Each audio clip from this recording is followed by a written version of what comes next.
Finally tonight, Kansas. It's a land synonymous with me Googling Kansas 20 minutes ago to see if it's synonymous with anything. Turns out mainly wheat and tornadoes that blow away their wheat. Anyway, Kansas is in a bit of trouble these days, budget-wise.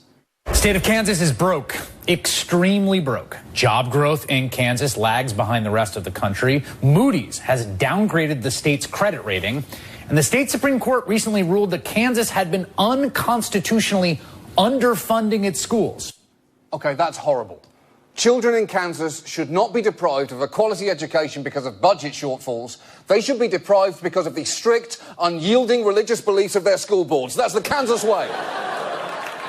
But luckily, the state of Kansas may actually have a little cash coming its way from an unexpected source.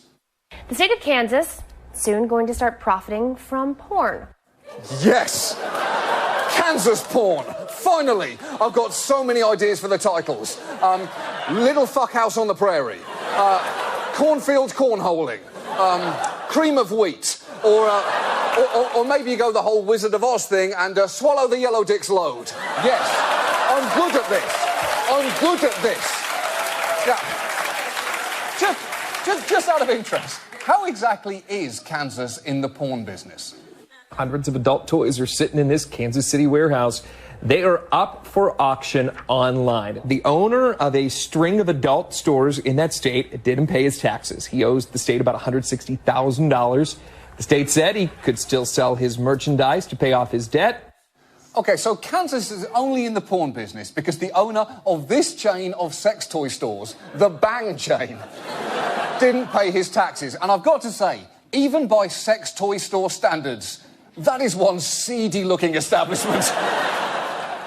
And also, there are some incredible bargains for sale at this auction, like this Icicles brand transparent penis, described as not just elegant, upscale and handcrafted, but also hand-blown, which is incidentally the single classiest euphemism I can possibly think of for masturbation.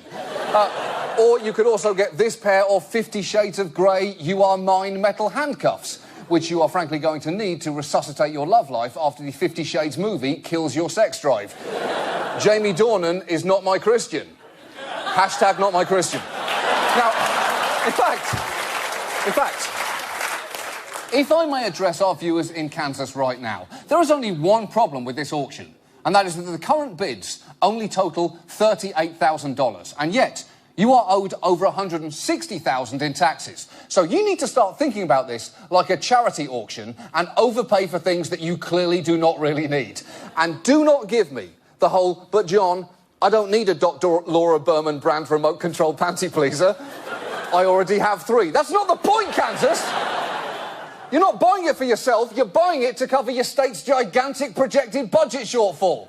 Bidding is open until Tuesday night at this website, Kansas. And you need to raise around $160,000, and crucially, absolutely no more than that, because any excess will unfortunately go straight back to the tax-delinquent owner of the sketchiest sex toy business on the planet. So let's do this, Kansas. I want you to go and comically overspend on this raging hard-on 18-inch double dong. And I want you to put this on your shelf, and I want you to look at it every day. And I want you to feel good about yourself when you do it. Because you inadvertently just helped fund K-12 education all across the state. All across the state. In fact, every time someone comes over to your house, I want you to take this off the shelf and frantically wave it around and tell them what you did. Do it, Kansas, because while your state legislature has fucked you into this mess, this is your chance to go online and fuck yourselves out of it.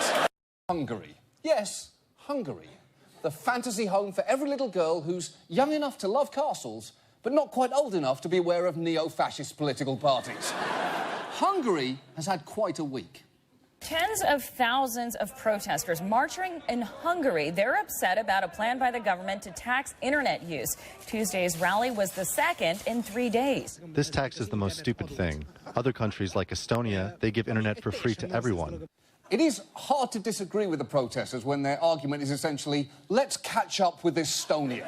Now, look, Nowadays, a tax on the internet is never going to be popular. The internet is supposed to be free, like parking on a Sunday or drinks at a wedding thrown by non-arseholes. And it doesn't help that this tax is being proposed by a Hungarian Prime Minister who everyone hates. Prime Minister Viktor Orbán is accused of becoming authoritarian. He admits to moving Hungary towards what he calls an illiberal democracy.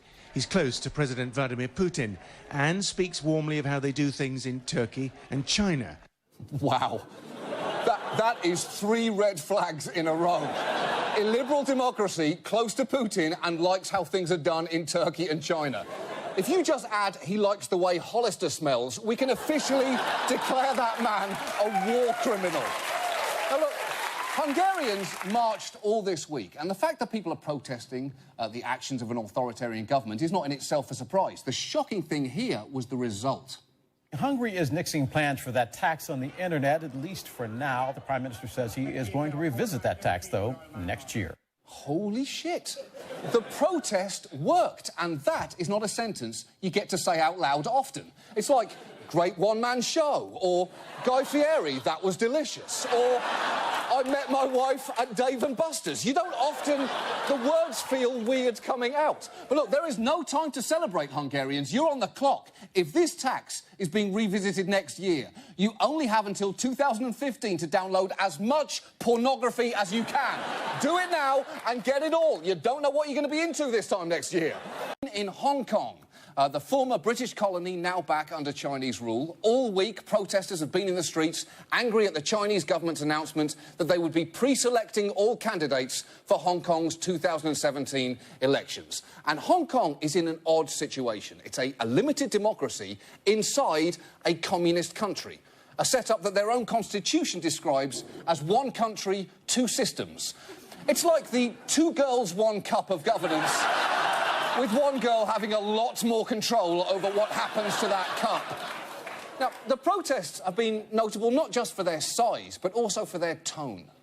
This is one of the most peaceful and polite mass protests I've ever covered. There's an enormous amount of housekeeping being done. These are extremely polite protesters. There were all these signs that were really, I thought, really kind of cute and really told you about the Hong Kong protester. It would say something like, you know, fighting for democracy, you know, apologies for the inconvenience. Ooh. It seems Hong Kong may have left the British Empire, but we clearly left our manners behind. We'd very much like to rise up against the great state of China, but certainly wouldn't want to cause a mess while we're doing it. Scrub-a-dub-dub, what?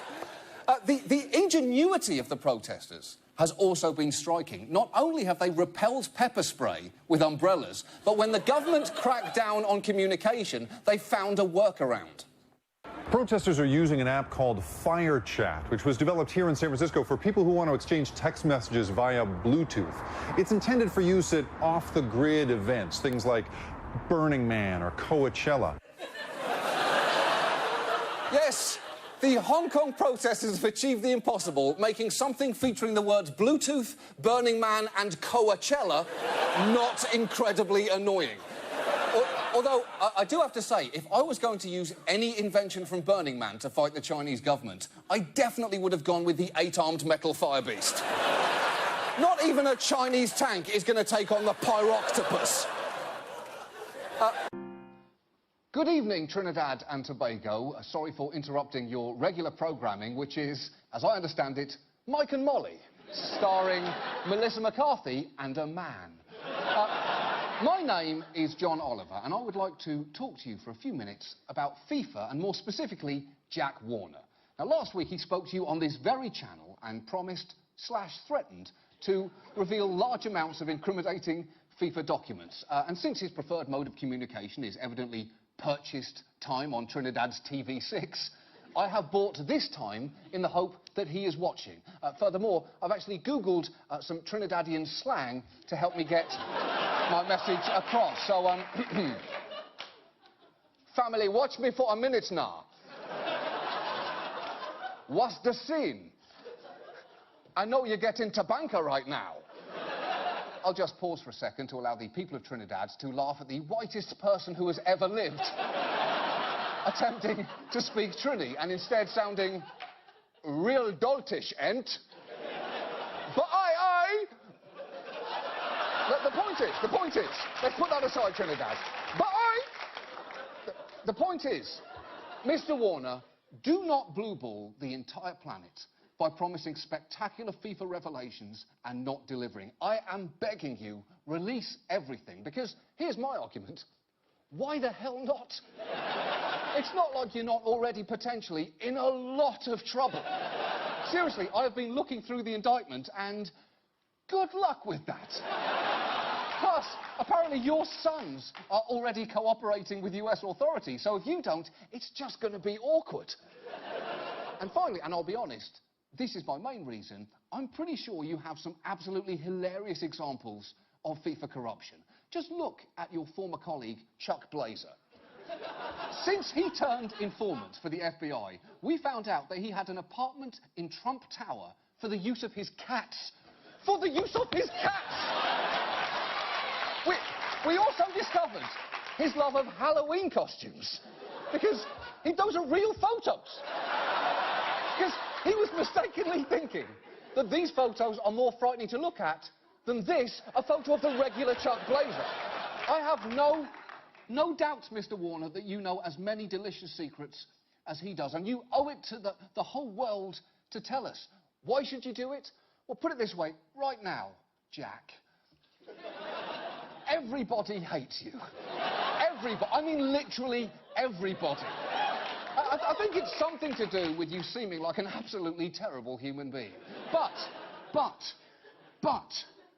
if you turn on FIFA, do not underestimate how much people might be willing to forgive. And if one day you end up in jail and you're staring up at the ceiling, wouldn't you feel better to know that you took down some people with you? It's like they say, snitches get smooches. That's what they say. That's the phrase. That's the phrase.